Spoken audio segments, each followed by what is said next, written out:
Esta semana en Vaticano, el Papa Francisco dirige oración por la unidad de los cristianos en Roma. También invita al mundo a ver la comunicación como una bendición. Seguimos los pasos del Santo Padre en una semana llena de actividades. Entre otras notas, este sacerdote estadounidense nos cuenta sobre la segunda campaña anual del Vaticano que promueve que las personas vuelvan a los sacramentos a través de la confesión. Además, el presidente del Pontificio Consejo para la Familia nos habla de la importancia de las familias católicas. Y en otra información, descubriremos en los museos vaticanos la momia manía. Todo esto y mucho más en Vaticano.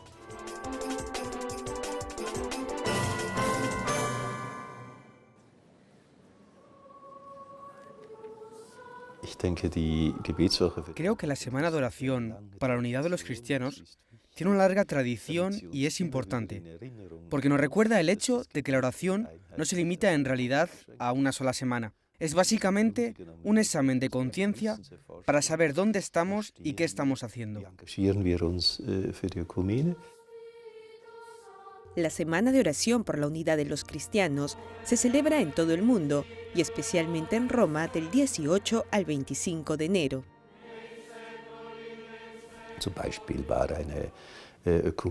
Tuvimos muchos invitados esta semana, así como una peregrinación ecuménica en Finlandia, entre católicos y luteranos, que fueron recibidos por el Santo Padre en una audiencia. Y el domingo, las antiguas iglesias orientales tuvieron una asamblea plenaria para el diálogo teológico de la Iglesia Oriental y la Iglesia Católica. Después, tuvimos una iniciativa para grupos de vida religiosa. Hay muchos eventos que muestran que el ecumenismo espiritual puede profundizarse, y de hecho se ha profundizado.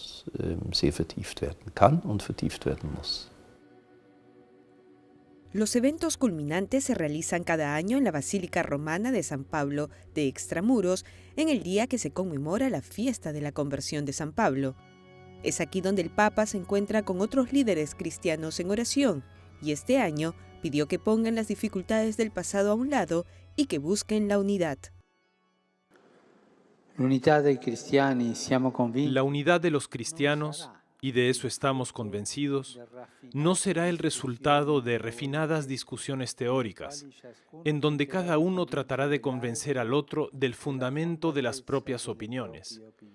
El Hijo del Hombre vendrá y nos encontrará discutiendo.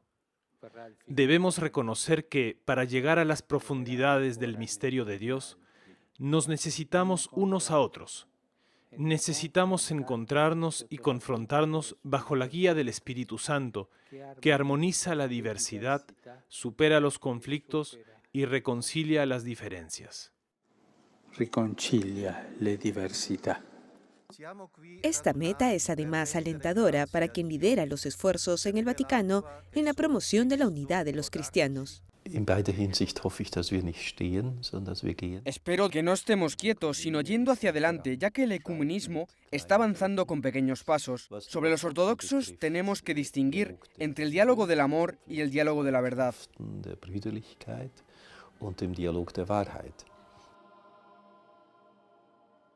A veces es un diálogo que no necesita palabras, y en noviembre pasado, en Estambul, las relaciones entre católicos y ortodoxos dieron un pequeño paso con un beso.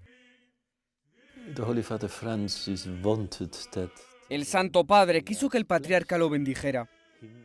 Él le dijo: bendígame a mí y a la Iglesia de Roma.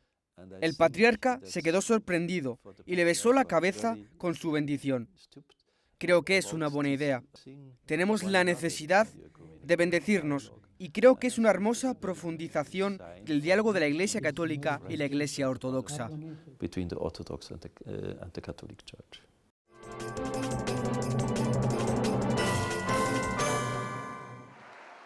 El Papa Francisco está alentando a las familias a mantener su lugar como la primera escuela de comunicación. En su mensaje para la Jornada Mundial de las Comunicaciones de este año, habla sobre la familia como un ambiente privilegiado del encuentro en la gratuidad del amor.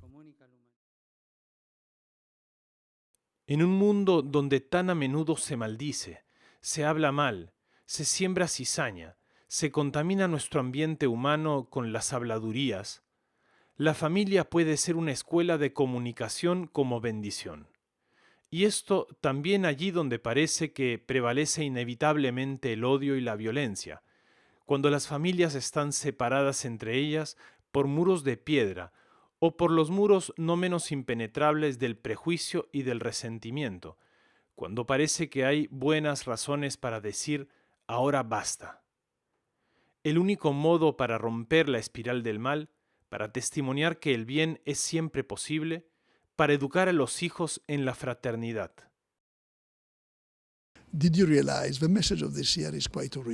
¿Se dan cuenta de que el mensaje de este año es bastante original? El Santo Padre no habla mucho sobre los medios de comunicación y no se refiere a los problemas del mundo digital o del continente digital. Sí se refiere a este tema, pero no es el principal aspecto del mensaje. El Santo Padre está profundizando en lo que dijo el año pasado. Si recuerdan, el mensaje del año pasado fue sobre la cultura del encuentro.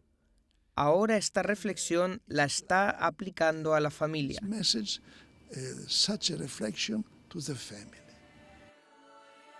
La familia es el lugar en donde las generaciones se encuentran, donde lo masculino se encuentra con lo femenino y las distintas opiniones convergen. Es el primer lugar de diálogo y de hacer concesiones. El Santo Padre está comentando sobre el primer camino de la comunicación. La primera fuente de mi aprendizaje sobre cómo comunicar es el vientre de mi madre. En el vientre de mi madre es donde aprendo a escuchar. La comunicación es una dimensión más humana que tecnológica. Tú sabes perfectamente cuántos mensajes de texto envías cada día, cientos. Pero muchos de ellos son solo conexión técnica. No pongo mi corazón en ellos. El gran riesgo es este, que sea un experto en tecnología, pero no un experto en humanidad.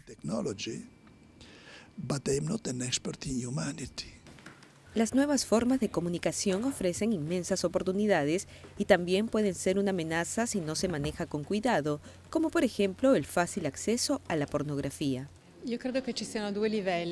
Creo que hay niveles en este problema. Uno es darles restricciones, estar cerca de ellos y saber lo que hacen en la web. Existe además un nivel más profundo que el Papa toca en su mensaje, y eso es educar a los niños en un auténtico medio de comunicación social, estar cerca uno del otro, acogerlos con el corazón y estar juntos, darles a los niños la oportunidad de estar juntos. Internet les da una posibilidad de navegar en el mundo, pero las instrucciones con las que viene están equivocadas. Las direcciones correctas solo pueden darse dentro de la familia. La primera Jornada Mundial de las Comunicaciones se realizó en 1967 por el beato Pablo VI.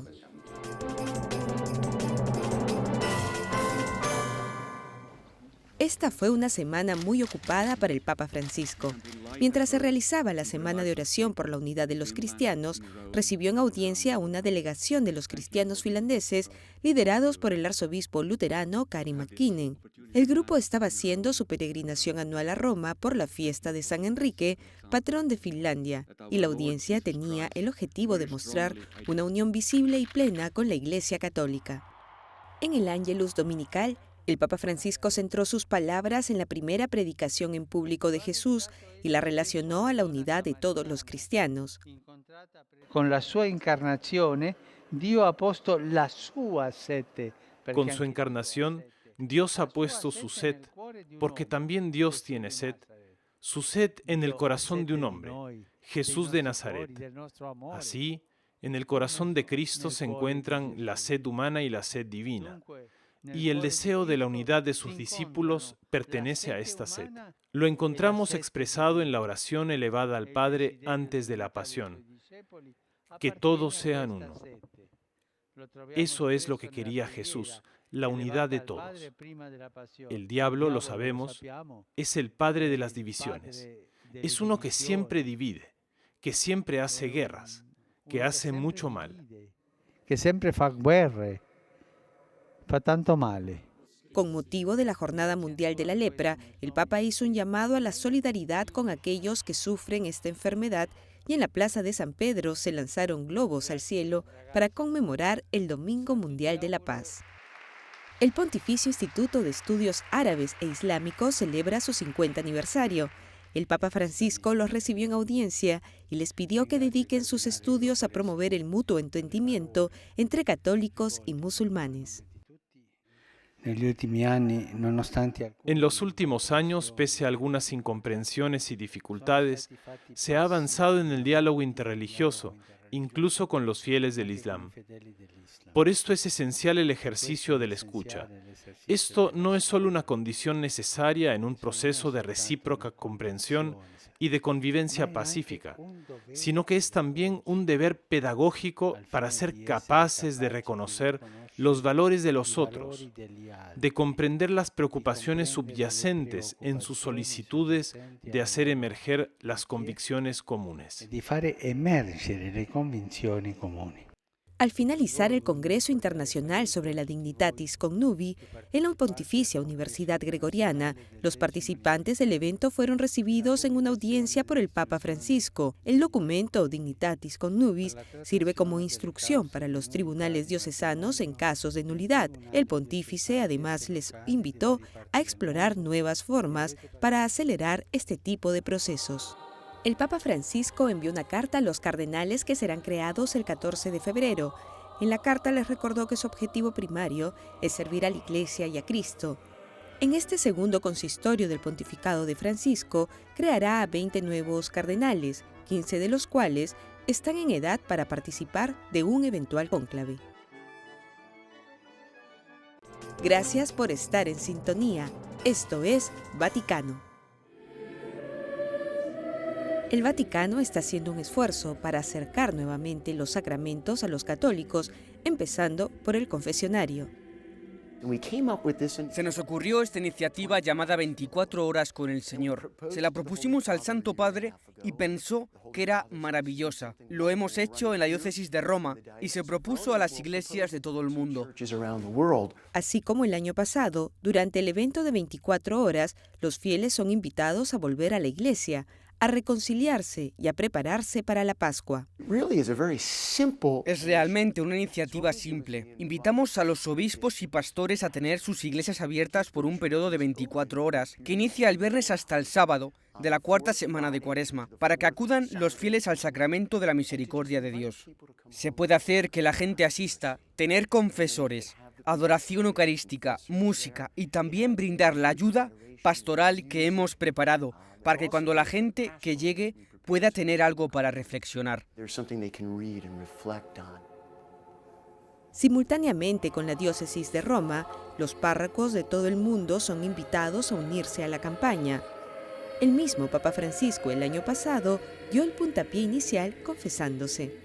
Esta es una forma correcta de enseñarle a las personas a confiar en este sacramento fundamental de la Iglesia.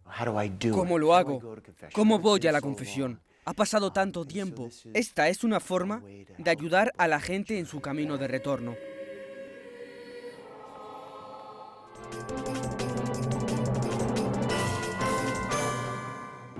Las palabras del Papa Francisco sobre la paternidad responsable, dadas en el vuelo de retorno a Roma desde Manila, generaron mucho ruido en los medios. Durante el encuentro para las familias en preparación al Sínodo de octubre, el presidente del Pontificio Consejo para la Familia explicó el verdadero sentido de las palabras del Santo Padre. Las palabras del Papa deben ser siempre tomadas en el contexto y nunca pueden sacarse fuera de este. Puedo decir que el pasado 28 de diciembre tuvimos una espléndida audiencia con el Papa y las familias numerosas. Él estaba extraordinariamente feliz. Y ese es el verdadero contexto en el que deben ser entendidas las palabras del Papa y que fueron enmarcadas en la paternidad responsable. Eso quiere decir, y hablando sobre la encíclica de Pablo VI, que fue realmente profética, que es esencial que los niños sean queridos y recibidos con amor. Esto significa que el encuentro de una madre y un padre tiene que darse en un contexto en el que se considere el número de hijos. Esta conferencia en Roma fue una oportunidad para las familias y el clero de prepararse para el Sínodo de octubre. Se resaltó además que los niños no son solo un don, sino una necesidad para una sociedad saludable. En este contexto, cuando habló sobre los 3 hijos, contestó a una pregunta y explicó que este es el número que los expertos proponen como mínimo para salvaguardar la continuación de la sociedad. El Papa no dijo que este número sea el ideal. Me pregunto, ¿los europeos nos damos cuenta de que tener solamente un hijo significa cortar el futuro a la mitad? En este sentido, necesitamos ser responsables de cara a nosotros mismos y de cara al futuro. Per noi e per il futuro. Raúl Sánchez, secretario general de la Confederación Europea de Familias Numerosas, señaló que las declaraciones del Papa no se pueden tomar de una manera negativa. No se trata de imponer modelos a nadie, sino que de lo que se trata es de facilitar que todo aquel que quiera tener hijos pueda tenerlos. A nosotros nos dicen, bueno, vosotros queréis que todo el mundo sea familia numerosa, y decimos no, lo que queremos es que todo el mundo pueda elegir con libertad el número de hijos que desea tener, pero eso sí, aquellos que desean tener más, pues no tienen que ser discriminados, no tienen que ser penalizados, y luego la sociedad tiene que ver los hijos como un bien, como algo positivo que está aportando al progreso de la sociedad y al mantenimiento de nuestro sistema de bienestar. Esto es todo lo contrario de lo que sucede hoy en día.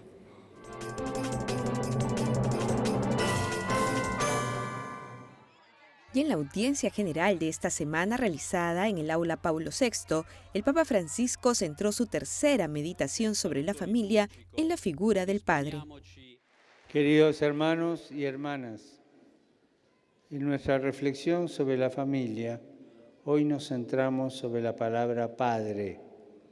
Padre es una palabra universal, conocida por todos, que indica una relación fundamental cuya realidad es tan antigua como la historia del hombre. Es la palabra con la que Jesús nos ha enseñado a llamar a Dios, dándole un nuevo y profundo sentido, revelándonos así el misterio de la intimidad de Dios Padre, Hijo y Espíritu Santo, que es el centro de nuestra fe cristiana. En nuestros días se ha llegado a hablar de una sociedad sin padres.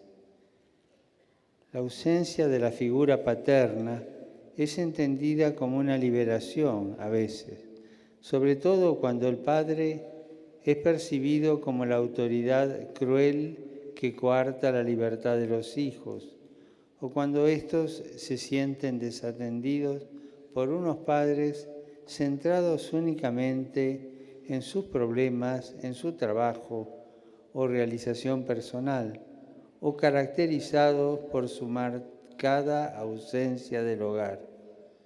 Todo esto crea una situación de orfandad en los niños y jóvenes de hoy, que viven desorientados sin el buen ejemplo o la guía prudente de un padre. Todas las comunidades cristianas y la comunidad civil deben estar atentas a la ausencia de la figura paterna, pues ésta deja lagunas y heridas en la educación de los jóvenes. Sin guías de los que fiarse, los jóvenes pueden llenarse de ídolos que terminan robándole el corazón, robándole la ilusión, robándole las auténticas riquezas, robándole la esperanza.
Este fue el servicio anual interreligioso realizado por la Misión Permanente de la Santa Sede en Ginebra, Suiza. El evento de este año se basó en el tema del Papa para la Jornada Mundial de la Paz, ya nunca más esclavos sino hermanos. Cuando pensamos en el mundo y lo que está sucediendo, tenemos que trabajar en nuestras relaciones interreligiosas y hacer una sociedad más armoniosa. Eso es lo principal que tenemos que hacer y necesitamos más diálogo interreligioso del que tenemos hoy. El encuentro le dio a los líderes de distintas comunidades locales religiosas la oportunidad de preguntarse mutuamente sobre las mejores formas de trabajar juntos para terminar con el azote de la esclavitud moderna. Creo que actualmente escuchamos y vemos en las noticias que hay muchos conflictos y mucha violencia, y que muchas de estas tienden a categorizarse como religiosa por naturaleza, cuando en realidad esas son aberraciones de las religiones.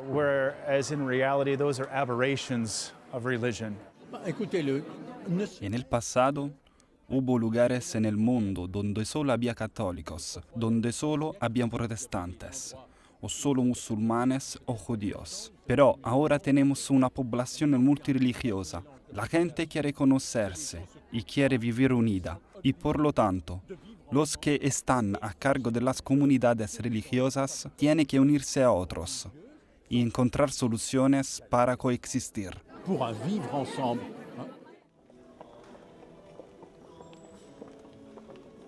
Esta reunión demostró que se necesita mucho de la cultura del encuentro que el Papa Francisco alienta.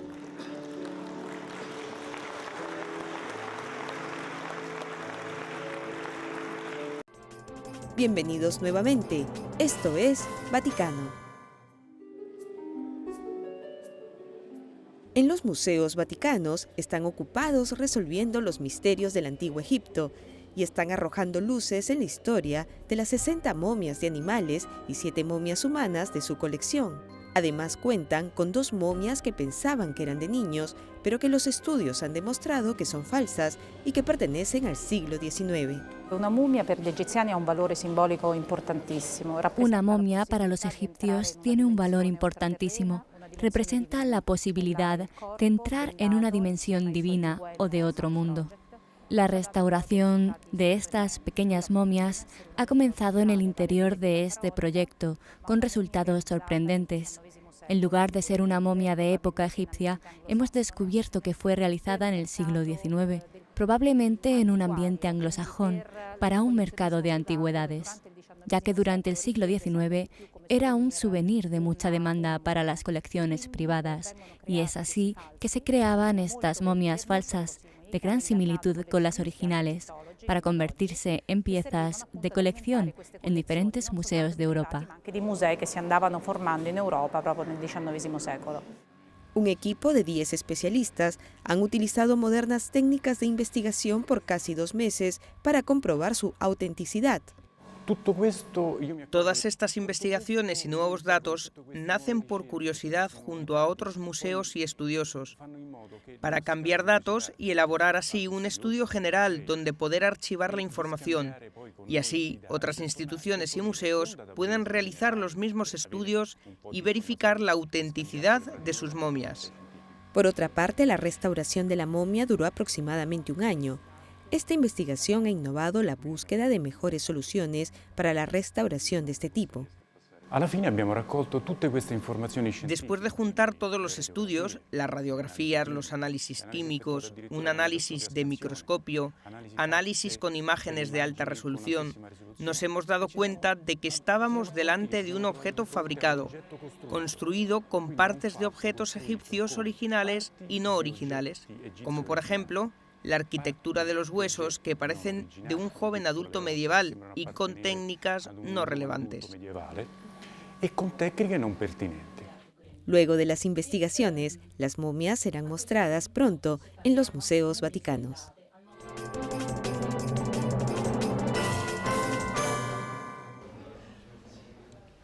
En la fiesta de Santa Inés, el Papa Francisco tradicionalmente bendice los corderos, cuya lana será usada para crear los palios, una estola de lana que será impuesta en los arzobispos metropolitanos y patriarcas como signo de su jurisdicción. Los corderos fueron presentados al Papa Francisco en el atrio de la residencia de la Casa Santa Marta por las hermanas del convento de Santa Inés.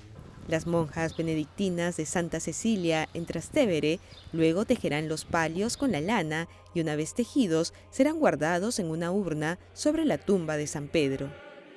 Estas estolas representan la plenitud del oficio pontificio de los arzobispos metropolitanos que los recibirán en la fiesta de San Pedro y San Pablo el 29 de junio.